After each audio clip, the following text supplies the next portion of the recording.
Doni untuk menyampaikan firman. Ya, thank you, Cinfo. Ya, aku Suara aman? Oke. aman. Selamat malam semua. Satu sukacita ketemu dengan teman-teman. Hari ini saya mau share tentang karakter dan karunia. Sebenarnya pertanyaan ini sudah cukup lama dipendam dan sebenarnya sudah dipikirkan, tetapi belum berani untuk saya bawakan dan ungkapkan lebih lanjut. Sebenarnya dari akhir tahun kemarin sudah jadi satu pemikiran tersendiri, tapi lama-kelamaan karena saya juga ngajak Amel sama-sama untuk berpikir tentang Pentakosta dan karismatik, pertanyaan ini semakin muncul. Dan hari Kamis yang lalu saya diundang salah satu radio untuk ditanya. Jadi sekitar 5-10 menit saya ditanya pertanyaan yang sama tentang karakter dan karunia. Dan padahal sebelum itu memang saya sudah sempat terganggu dengan pertanyaan itu dan kemudian saya sudah share dengan teman-teman untuk minta pendapat. Pertanyaannya adalah apakah karakter lebih penting daripada karunia? Jadi statementnya adalah karakter lebih penting daripada karunia. Dan sebenarnya saya pun pernah memberi statement yang sama, bahwa karakter menjadi lebih penting daripada karunia. Tapi hari-hari ini, saya mulai berpikir apakah benar bahwa karakter lebih penting daripada karunia. Jadi saya mencoba menyajikan dari sisi pemikiran saya. Mari kita mulai dengan karunia dulu. Karunia. Apa itu karunia? Karunia tentu saja adalah sebuah pemberian dari Tuhan kepada kita manusia. Dia memberi sesuatu kepada Anda dan saya. Sebuah pemberian yang tidak layak untuk Anda dan saya terima, tetapi kemudian dia berikan kepada kita. Apakah itu dalam bentuk keselamatan? Dan kemudian ada juga yang namanya karunia-karunia pelayanan. Hari ini ketika saya bicara soal karunia, ada dalam definisi bukan keselamatan, tetapi ada dalam definisi karunia-karunia pelayanan. Jadi tolong dimengerti, setiap kali saya bicara tentang karunia, yang saya maksudkan adalah karunia-karunia pelayanan. Nah, tetapi saya juga percaya bahwa every gift, setiap pemberian, itu selalu datang comes with the intention of the giver. Every gift always comes with the intention of the giver. Setiap pemberian itu selalu di dalamnya ada niat, ada intensi, ada kemauan, ada kehendak dari sang pemberi. Misalnya, ketika saya memberi sesuatu kepada seseorang sejumlah uang yang cukup besar misalnya, intensi saya, niat saya adalah ketika saya memberi sebuah uang yang cukup besar, jumlah yang cukup besar pada seseorang yang sementara kesulitan secara ekonomi, karena jumlahnya yang besar misalnya, saya mau bahwa tidak semua uang yang saya beri itu dipakai untuk dihabiskan membeli kebutuhan sehari-hari. Tentu saja ketika saya memberi sebuah jumlah yang sangat besar kepada seseorang yang lagi kesulitan ekonomi, niat saya adalah orang itu mampu untuk membagi pemberian saya ada pada sesuatu yang dia pakai untuk kehidupan sehari-hari, tetapi maksud saya adalah ada sebagian yang dia akan pakai untuk sebuah modal usaha misalnya. Apabila orang yang menerima pemberian saya yang besar, kemudian menghabiskan semua uang yang saya beri hanya untuk memberi kehidupan sehari-hari, memberi kebutuhan ini dan itu, maka dia tidak bersalah sih, sebab ketika saya memberi, itu punyanya dia, bukan lagi punyanya saya. Tetapi ketika dia menghabiskan itu tidak mengerti maksud saya, dia melukai niat hati saya. Dia melukai kepercayaan saya. Dan jangan harap saya akan memberikan orang itu pemberian sekali lagi. Sebab orang itu sudah tidak mengerti apa yang saya maksudkan. Setiap pemberian tentu saja di dalamnya ada niatan sang pemberi. Demikian pula dengan karunia. Apa maksud Tuhan memberi karunia? Mengapa ada karunia dalam Alkitab? Karunia pelayanan. Berarti setiap karunia pemberian Tuhan itu punya niat, punya maksud, punya tujuan, punya fungsi. Dan dalam 1 Korintus 14 kita akan menemukan ada beberapa fungsi utama. Nomor 1, bahwa dalam 1 Korintus 14 ayat 1 sampai 3, 1 Korintus 14 ayat 1 sampai 3 berkata, begini, 1 Korintus 14 ayat 1, kejarlah kasih itu, usahakanlah dirimu memperoleh karunia-karunia roh, terutama karunia untuk bernubuat. Ayat 2, Siapa yang berkata-kata dengan bahasa roh, tidak berkata-kata kepada manusia, tetapi kepada Allah. Sebab tidak ada seorang pun yang mengerti bahasanya, oleh roh dia mengucapkan hal-hal rahasia. Ayat 3. Nah, tetapi siapa yang bernubuat, saya menganggap 1 Korintus 14, nubuatan mewakili karunia. Jadi tetapi siapa yang bernubuat, jadi mereka yang ada dalam karunia, dia berkata-kata kepada manusia, dia membangun, menasihati, dan menghibur. Jadi tujuan pertama, fungsi pertama karunia buat saya adalah membangun, menasihati, dan menghibur. Membangun, menasihati, menghibur. Bahkan kata membangun itu diulang berkali-kali oleh Paulus. Misalnya dalam ayat yang ke-12, dalam ayat yang ke-12. Dalam ayat yang ke-12, Paulus mengulang soal membangun. Fungsi karunia adalah untuk membangun. Ayat 12, 1 Korintus 14, demikianlah pula dengan kamu. Kamu memang berusaha untuk memperoleh karunia-karunia roh, tetapi lebih daripada itu hendaklah kamu berusaha mempergunakannya untuk membangun jemaat. Kembali lagi dia menunjukkan bahwa karunia itu dipakai bukan sebagai sebuah trademark kita, tetapi dipakai untuk membangun jemaat. Kembali lagi pada ayat yang ke-16 dan 17. Ayat yang ke-16, 17, dia mengutip tentang pengucapan syukur, dan ini yang dia katakan tentang mengucap syukur. Sebab jika engkau mengucap syukur dengan rohmu saja, bagaimanakah orang biasa yang hadir sebagai pendengar dapat mengatakan amin atas pengucapan syukurmu? Bukankah dia tidak tahu apa yang engkau katakan? 17. Sebab sekalipun pengucapan syukurmu itu sangat baik, tetapi orang lain tidak dibangun olehnya. Kembali lagi dia menunjukkan bahwa fungsi dari karunia adalah membangun, menasihati, menghibur. Terutama kata membangun. Misalnya, karunia mengajar dalam ayat yang ke-19. Dalam konteks karunia mengajar, dia mengucapkan ini.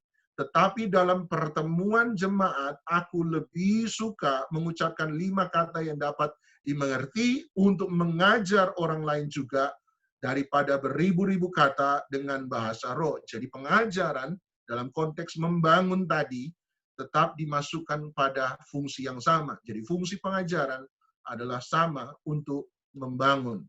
Ayat yang ke-26, kembali lagi muncul kata membangun dalam 1 Korintus 14.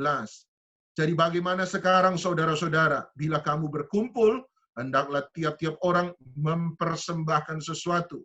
Seseorang mazmur, jadi nyanyian pujian, yang lain pengajaran, yang lain penyataan Allah, yang lain karunia bahasa roh, atau untuk menafsirkan bahasa roh, tetapi semuanya itu harus dipergunakan untuk kembali lagi membangun.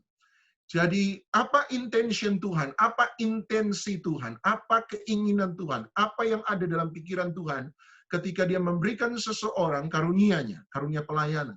Nomor 1, kita harus menggarisbawahi bahwa dia menginginkan kita membangun jemaat, memberi kekuatan, dan sebagainya. Yang kedua, fungsi kedua dari karunia adalah, saya percaya fungsi kedua dari karunia ayat 23 sampai ayat yang ke-25. 1 Korintus 14 ayat 23 sampai 25. Apa fungsi kedua dari karunia? Fungsi kedua dari karunia ada ayat 23. Jadi, kalau seluruh jemaat berkumpul bersama-sama dan tiap-tiap orang berkata-kata dengan bahasa roh, lalu masuklah orang-orang luar atau orang-orang yang tidak beriman, tidakkah akan mereka katakan bahwa kamu gila? Tetapi kalau semua bernubuat, lalu masuk orang yang tidak beriman atau orang baru, perhatikan, dia akan diyakinkan oleh semua dan diselidiki oleh semua. Segala rahasia yang dikandung di dalam hatinya akan menjadi nyata, sehingga dia akan sujud menyembah Allah dan mengaku, sungguh Allah ada di tengah-tengah kamu. Jadi 1 Korintus 14 ayat 23 sampai 25 memberitahukan bahwa fungsi kedua kenapa Tuhan memberi karunia, apa yang ada dalam pikiran Tuhan ketika dia memberi seseorang karunia pelayanan adalah berfungsi bukan hanya untuk membangun jemaat, berfungsi bukan hanya untuk menghibur jemaat, menasihati jemaat, tetapi yang kedua adalah berfungsi untuk menjangkau mereka yang belum percaya. Tadi dia berkata, apabila ada orang yang belum percaya masuk ke tengah-tengah kamu, maka ketika dia menemukan nubuatan yang menyatakan isi hatinya, maka dia akan tahu bahwa Allah ada di tengah-tengah mereka.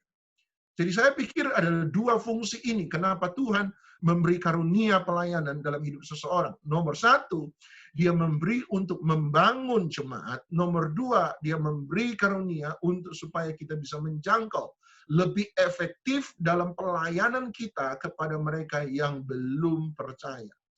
Kita bisa mengisi kebutuhan mereka, kita bisa menemukan kebutuhan mereka, kita bisa memenuhi kebutuhan rohani, jiwa, emosi mereka lewat karunia-karunia pelayanan yang ada.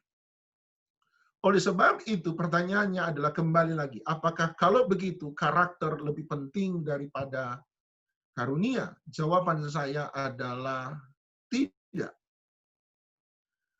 Berarti kenapa saya bilang tidak? Sebab karakter dan karunia punya fungsi yang berbeda. Kenapa saya berkata tidak? Sekali lagi, sebab karakter berfungsi untuk membangun diri kita di hadapan Tuhan, kedewasaan rohani kita di hadapan Tuhan, itu fungsi karakter. Itu sebabnya karakter disebut buah roh, di mana seseorang lahir dari sebuah hubungan yang intim dengan Tuhan, lahir dari sebuah pergumulan pribadi dengan Tuhan, yang mendewasakan dia, yang membuat dia bertumbuh dalam iman, yang membuat dia bertumbuh dalam hal rohani dengan Tuhan. Sementara karakter berbeda. Sementara karunia berbeda. Karunia tidak ada hubungannya dengan pertumbuhan rohani seseorang. Karunia ada hubungannya dengan fungsi pelayanan orang itu kepada Tuhan. Apakah untuk membangun jemaat, menghibur jemaat, menasihati jemaat, atau yang kedua, untuk menjangkau mereka yang ada belum percaya di luar sana.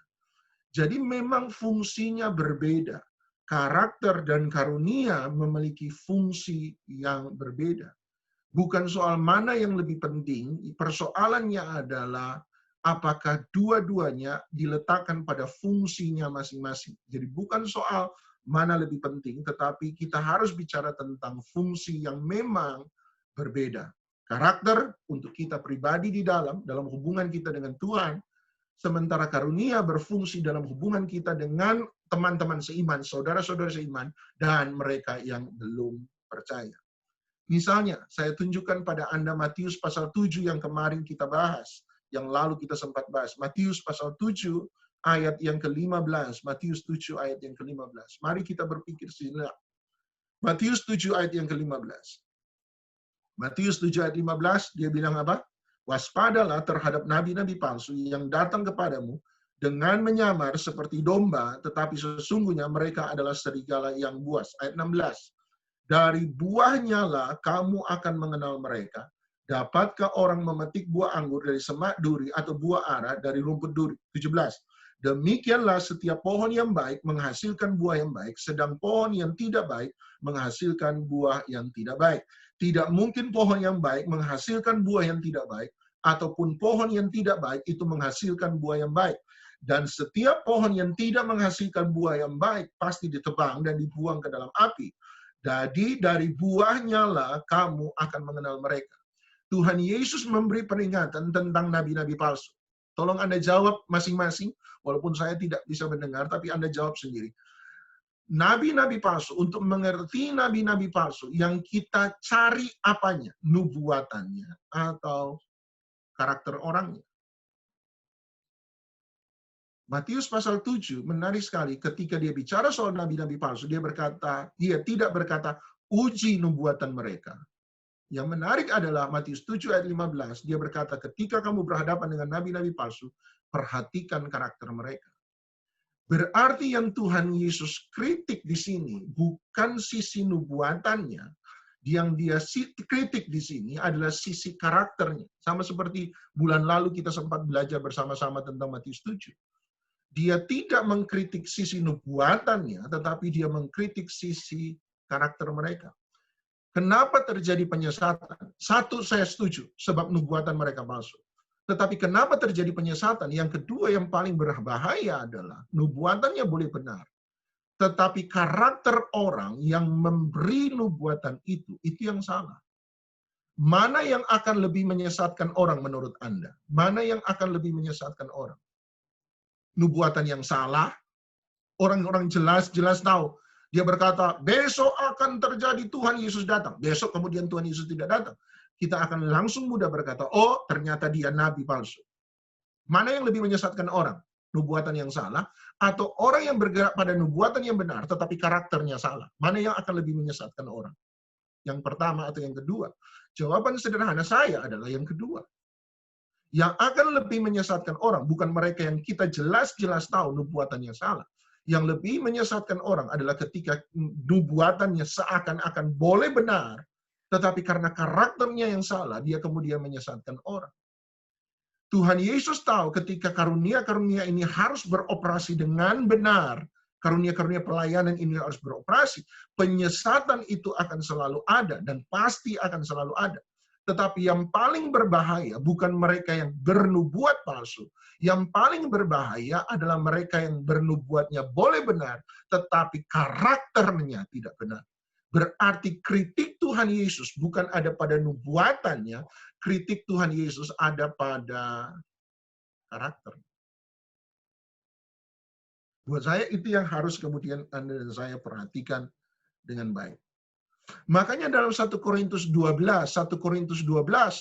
kembali ke 1 Korintus 12, Paulus bicara tentang pelayanan, karunia-karunia pelayanan. 1 Korintus 13, Paulus bicara tentang kasih, gambaran dari karakter. 1 Korintus 14, kembali lagi Paulus berbicara soal karunia, terutama bahasa roh dan nubuat. Perhatikan urutannya. 1 Korintus 12, karunia. 1 Korintus 13, kasih, bicara soal karakter.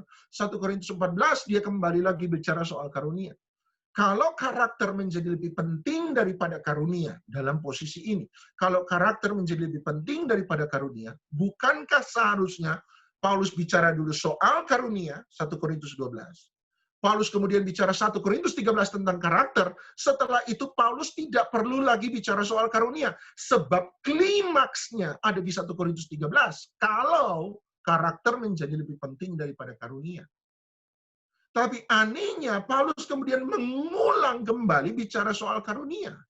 Berarti ini yang saya tangkap. Berarti 1 Korintus 13 Paulus bicara soal karakter, diapit oleh 2 pasal bicara soal karunia, sebab Paulus mencoba supaya setiap cara kita beroperasi dalam karunia pelayanan didukung, dibangun, diintisarikan pada sebuah karakter yang benar.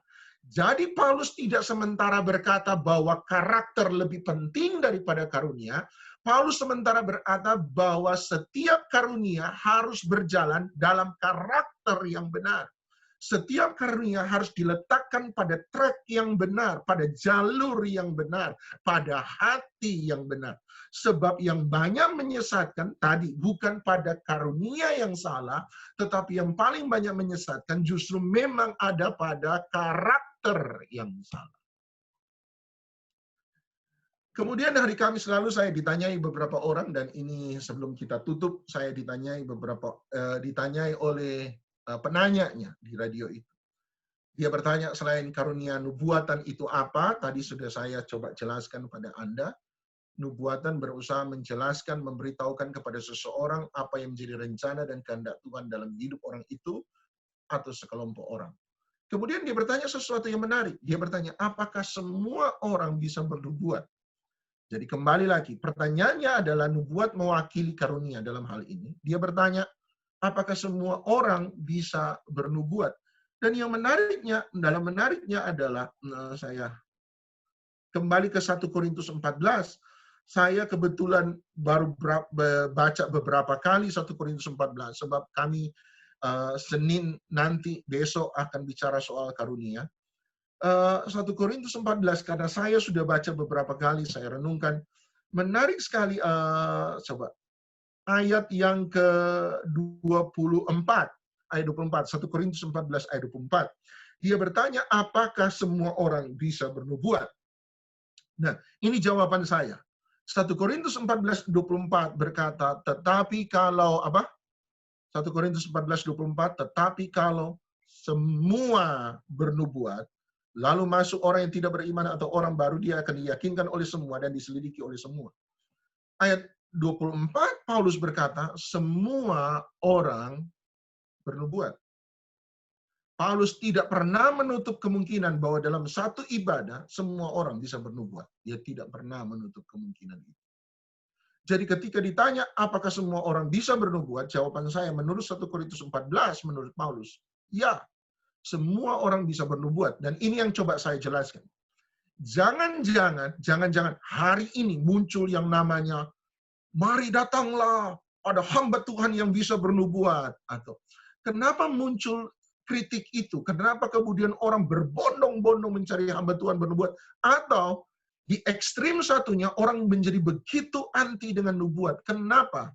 Jangan-jangan, ini jangan-jangan tafsiran saya, pemikiran saya. Jangan-jangan sebab karunia seakan-akan hanya milik sekelompok orang yang khusus. Kenapa ada banyak orang kemudian menjadi begitu gandrung dengan pendeta yang bisa bernubuat, sampai istilahnya antrian panjang.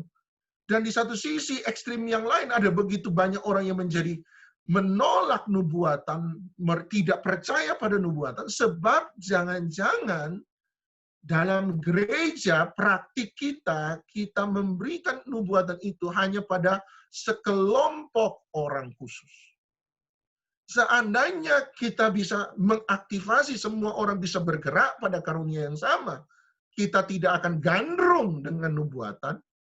Dan yang kedua, kita tidak akan menjadi anti nubuatan. Setuju? Kalau semua orang mengerti arti bahwa karunia ini adalah bagian dari tubuh Kristus, bukan hanya untuk sekelompok orang khusus yang kemudian diberhalakan dan didewakan oleh banyak orang, maka kita tidak akan punya persoalan anti nubuatan ataupun gandrung pada nubuatan. Tidak akan punya persoalan itu. Yang kedua, dia bertanya adalah bagaimana dengan 1 Korintus 13 yang berkata, 1 Korintus 13 berkata bahwa kasih tidak akan berkesudahan. Kasih itu tidak akan berkesudahan. Ayat yang ke-8, kasih tidak berkesudahan, tapi nubuat akan berakhir, bahasa roh akan berhenti, pengetahuan akan lenyap, sebab pengetahuan kita tidak lengkap dan nubuat kita tidak sempurna. Tetapi jika yang sempurna itu tiba, maka yang tidak sempurna itu akan lenyap. Bagaimana dengan ayat itu? Kasih tidak berkesudahan, nubuatan akan lenyap, bahasa roh akan lenyap, sebab pengetahuan juga akan lenyap, sebab pengetahuan kita tidak lengkap dan nubuatan kita tidak sempurna. Jawaban saya sederhana adalah, saya setuju bahwa kasih tidak berkesudahan. Sebab kasih adalah esensi. Nubuatan hanyalah sebuah ekspresi dari kita melayani Tuhan. Tetapi dia berkata begitu, apabila yang sempurna tiba, ini yang dia katakan, apabila yang sempurna itu tiba, maka yang tidak sempurna akan berlalu. Kalau yang sempurna itu tiba, maka yang tidak sempurna itu apa? Nubuatan, bahasa roh, tapi ada satu yang dia katakan, pengetahuan. Kalau yang sempurna itu tiba, maka nubuatan sudah tidak perlu, setuju. Bahasa roh juga tidak perlu, setuju. Tetapi pengajaran firman juga sudah tidak perlu, pengetahuan. Yang tersisa hanya kasih, iman, dan pengharapan. Setuju. Berarti kalau nubuatan sudah tidak perlu, yang sempurna sudah tiba, setuju. Berarti pengetahuan firman juga sudah nggak perlu. Sebab kita sudah berjumpa dengan dia secara pribadi, muka dengan muka. Semua selubung sudah diangkat. Kita akan mengenal dia secara pribadi. Pertanyaan ketiga yang diajukan mungkin adalah ini. Bagaimana pendapat Bapak dengan orang yang punya karunia tapi tidak berkarakter? Saya sudah coba jawab tadi sebenarnya, bagaimana pendapat saya tentang orang yang punya karunia tapi tidak punya karakter adalah sederhana. Sebab karunia memang tidak ada hubungannya dengan karakter. Kedua-duanya punya fungsi yang berbeda. Lahir dari Roh Kudus yang sama, tetapi punya fungsi yang berbeda, proses yang berbeda. Karunia adalah hasil pemberian, dia suka-suka memberi demi tujuannya untuk melayani jemaat di daerah itu, seseorang yang ada di tempat itu, atau orang-orang yang belum percaya. Sementara karakter buah roh bicara tentang pergumulan keimanan kita di hadapan Tuhan. Itu sebabnya tidak semua pendeta sempurna. Bagaimana dengan orang berkata, oh sudah melayani Tuhan, sudah berbahasa roh, sudah punya karunia kesembuhan, tetapi masih buat dosa. Ya, setuju. Memang kenyataannya itu ada begitu, dan itu menjadi kritik bersama. Tapi persoalannya juga ada banyak jemaat sudah dididik dengan firman bertahun-tahun, tetap masih melakukan dosa yang sama. Setuju? Ada orang, bagaimana dengan orang sudah punya karunia, tapi kok masih jatuh dalam dosa? Ya, setuju. Kita harus kritik bersama. Tapi bagaimana dengan jemaat yang sudah bertahun-tahun hidup dengan firman, tapi tetap melakukan dosa yang sama? Kenapa kita mencoba menghilangkan karunia-Nya, tapi kita tidak mencoba menghilangkan khotbah di gereja? Bukankah hasilnya sama? Orang berkarunia masih buat dosa, orang yang diajar dengan firman bertahun-tahun juga masih buat dosa. Kalau karena melakukan dosa, karunia harus ditiadakan, berarti karena melakukan dosa, berarti pengajaran firman di gereja juga harus ditiadakan. Itu adalah sebuah solusi yang sangat naif buat saya. Buat saya adalah kedua-duanya harus berjalan bersama-sama. Itu sebabnya butuh sebuah komunitas di mana kita saling membangun, kita saling menasihati, butuh komunitas. Dan justru karena karunia-karunia itu, kita akan menjadi tahu, oh jangan-jangan si A lagi punya masalah, si B lagi mundur dari Tuhan. Jangan-jangan dia punya problem yang dia tidak mau ceritakan, tetapi karena nubuatan, karena penyataan Tuhan, kita menjadi tahu, oh dia punya masalah, mari kita dekati dia, walaupun dia tidak coba katakan, tapi mari kita dekati dia, kita coba bicara pada dia, kita coba rangkul dia kembali, sebab rasanya dia mulai mundur, oh dia lagi sakit, dia lagi beriman pada Tuhan, supaya Tuhan menyembuhkan dia, tapi karena dia sudah berdoa sekian lama, kemudian karena doanya belum dijawab, dia mulai lemah imannya, dia mulai mundur dari Tuhan. Mari kita datang pada dia, mari kita doakan sama-sama, kita berdoa buat kesembuhan ilahi. Justru ketika karunia-karunia itu diaktifasi dan diterapkan dengan benar, justru kita akan benar-benar akan saling membangun, menghibur, dan menasihati satu sama lain. Apakah karakter lebih penting daripada karunia? Jawabannya adalah sekali lagi tidak. Bukan karena karakter kurang penting dari karunia, bukan juga, tetapi karena karakter dan karunia memang punya fungsi yang berbeda-beda. Sama seperti Paulus, itu sebabnya 1 Korintus 14 ayat 1 saya berkata, mari kita mengejar kasih, bicara tentang karakter, tapi jangan lupa kita juga merindukan karunia-karunia. Kedua-duanya harus berjalan bersama-sama, dua-duanya punya fungsi yang berbeda, dua-duanya kita perlu. Satunya untuk hidup kita secara pribadi dengan Tuhan, tetapi yang satunya dalam hubungan kita dengan orang lain dan hubungan kita dengan mereka yang belum percaya. Semoga sharing saya dapat memberkati. Saya serahkan ke Ibu Amel.